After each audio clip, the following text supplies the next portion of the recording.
And welcome to Voix, policière, a podcast that highlights the journeys, strengths, and stories of women in policing from Indigenous communities. Today, we take the time to listen to one of these voices, a voice on the field, from the heart, and from service. My name is Melissa Potier, and I work in communications for the QEF and IPD, the Quebec Association of First Nations and Inuit Police Directors. Our guest today is Leanne O'Brien, a longtime officer and leader from Akwesasne. She shares with us her unique perspective, her experience as one of the few Indigenous women in police leadership in Quebec, and her reflection on what it means to build bridges through service, especially as we mark 50 years of women in policing.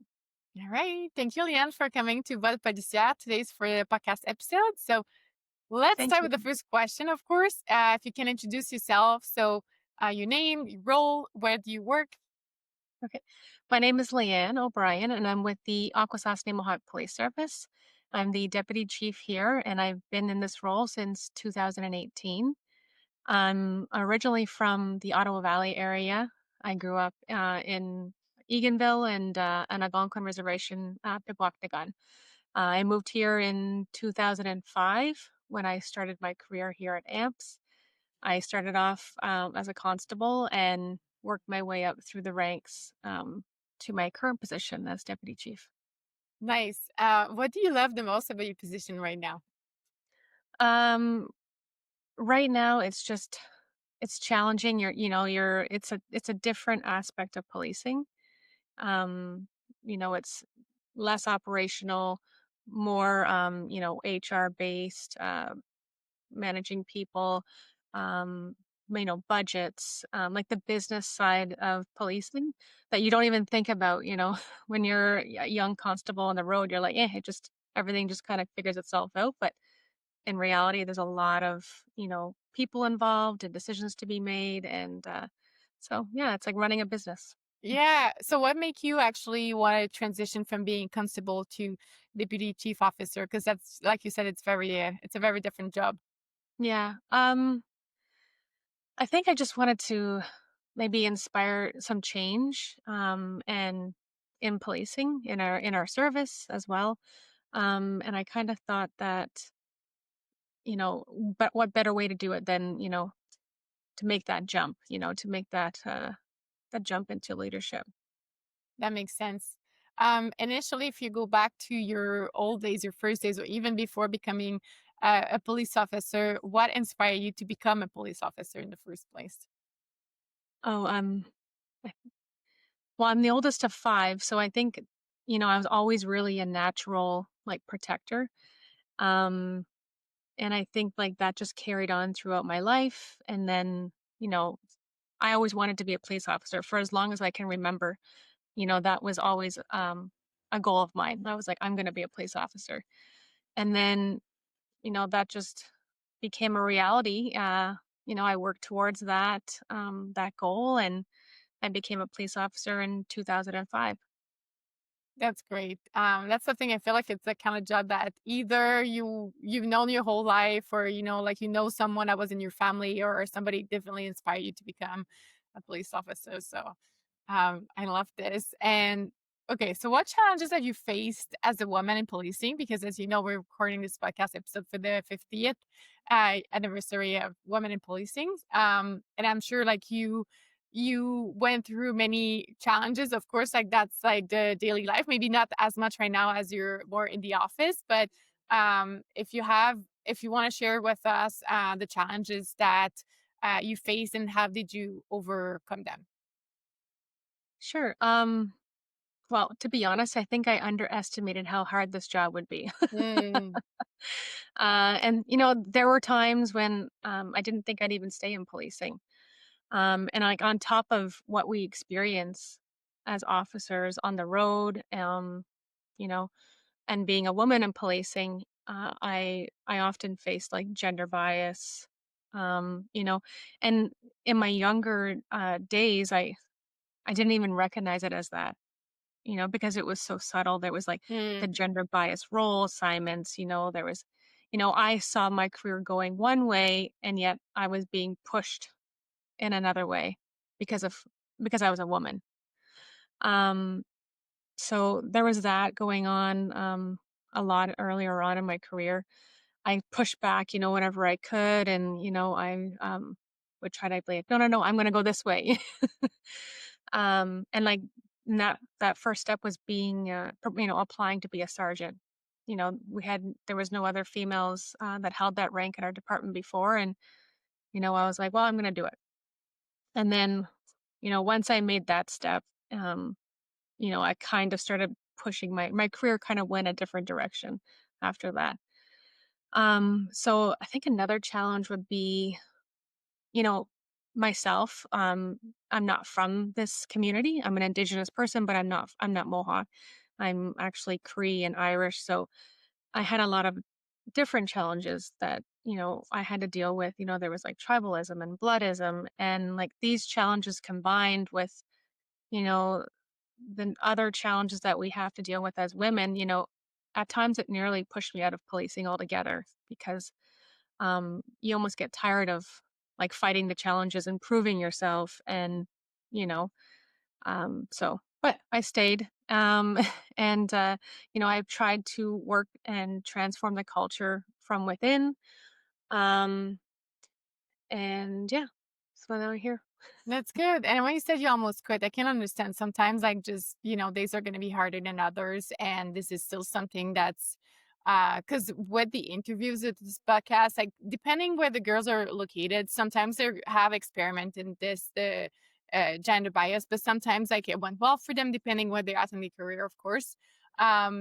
What made you stay? Like, how did you overcome all of this? Because, like you said, it can be very hard. And, it just takes a second sometimes to be like, I'm just done, one day after work when it was a hard day. So what made you actually overcome this and stay?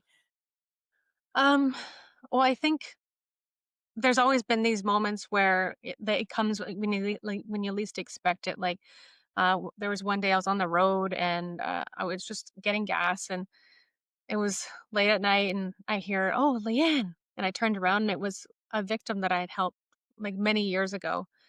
And I often thought about her, wondering how she was doing. And I was like, "Oh, like nice to see you." And she gave me a big hug, and Mm, she was like, "Thank you so much for all you did for me, and thank you for helping me." And like, she's like, "I moved away. I'm going to university, and I just won an award." wow. And she was doing really well. And I was like, "Okay," like that just came when I needed it. And I was like, "Okay, this is why I'm here. This is why I'm doing what I'm doing." Um, I love so this. I love how life is gonna throw like those random moments. I mean, they're never really random, I believe, but like those moments where, like you said, it's like when you need it the most. Sometimes yeah. those are just like reminders of why you started. And I feel like that's the thing. It's not a job. Like you have to be really passionate. And you have to have a strong why in terms of like why you're doing. Sometimes it's not necessarily clear in the beginning, but it just becomes more clear. And I guess that's part of like why you transition to doing what you're doing. Um, in the more of the business side and you want to be part of a change, so but thank you so much. Yeah, and I'm sure Of it course. did make a difference. How do you see the next 50 years? Because now, okay, we've been through it's been 50 years that women were into policing. Of course, like things evolved and changed. What would you like to see in the next 50 years with what you just shared, what you experimented, what you went through in the policing world with for women? What I hope or what I'd like to see, I think it would be, like I think we've come a long way in policing. But I also think that, you know, it's not far enough because we're still talking about, how important it is to have more women in policing and in these roles. And, it's still such a big deal when a woman does make these executive roles. So I think that just goes to show you that we're not as far ahead as we think that we are. And it's also a reminder that, that progress isn't a finish line. So I think over the next 50 years, what I would like to see would be that we redefine leadership to celebrate more women within these roles, you know, and women, you know, in these roles that can act like women, where our skills and our traits that make us who we are celebrated, our empathy, our collaboration, our vulnerability, just as much as the technical skills, just as much as the skills that are, our male counterparts can bring. So I think we need more women in these roles that bring their whole selves to the role. I love it. Like it's gonna become the norm, I guess, because like you said, it's like if we still celebrate every milestone like today, like it's a big achievement. Sure, it is. But if we make it like a bigger deal, it's because it is. So the one day that's gonna become the norm, it's gonna be different for sure. Mhm. If what advice would you give to young women that are going to school right now or they aspire to become police officers, whether they're Indigenous or they want to maybe work in a Indigenous community, especially because we're talking about women, we're talking about the Indigenous side. I mean, they all have their different challenges as well. So, what advice would you give to those women? I would say that we need you, Mm. that you belong, and not just in this role, but we need you in shaping the future of policing in this profession. Thank you so much. Yeah, I feel like that's really great to hear. And so September 25th, we know, can you tell me about your book? Because you are launching your book. Can you tell us about the idea of, because it's a lot of work. I mean, I've never written a book, but from Yeah. friends and people that I've known, it's a huge accomplishment. So first of all, congratulations. Thank And you. yeah, if you can tell us about what inspire you to create a book, to write a book, and what is it about, and all those things? Okay, so I started writing it probably in like 2019. And I was just trying, gathering journal entries, and I've always journaled ever since I Love was, it. very young. So I started gathering them and putting them together, and just kind of like with no intention of ever publishing anything. It was just kind of a creative outlet. Um, so then I got kind of busy, so I shelved it, and then life happens, and then probably sometime last year, I picked it back up and I started, really working at it, and an hour here and there, and it just started to come together, just so easy. It just like the words were just flowing out of me. Um, so I did that, and then I had this manuscript, and I was like, now what do I do with it? And it's really raw, and it's very honest, and like a lot of it's like, honestly, it felt like my journal, and I'm like, do I really want to share this with somebody? Mm. You know? So I did share it with a few people, like a few officers that I know, a few friends, one that is already a published author, and I said, just give me your honest opinion. You know, like, what do you think of it? And every person that read it, got back to me right away, like, oh my god, it's great. Oh my, it's just so inspiring. And I took lots of notes, and I'm like, okay. They're like, you need to send this to publishers. So I sent it to a few publishers, and then within 2 weeks, I got replies from all of them, Wow. and they all wanted to work with me. So I decided to go with a publisher in Ottawa, Bayco Publishing.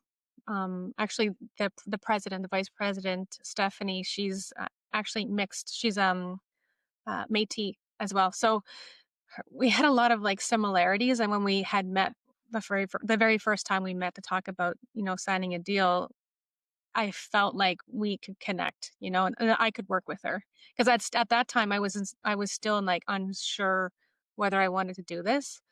There's that fear of being judged, and there's that Of course. fear of, what are people going to think, when they read this book?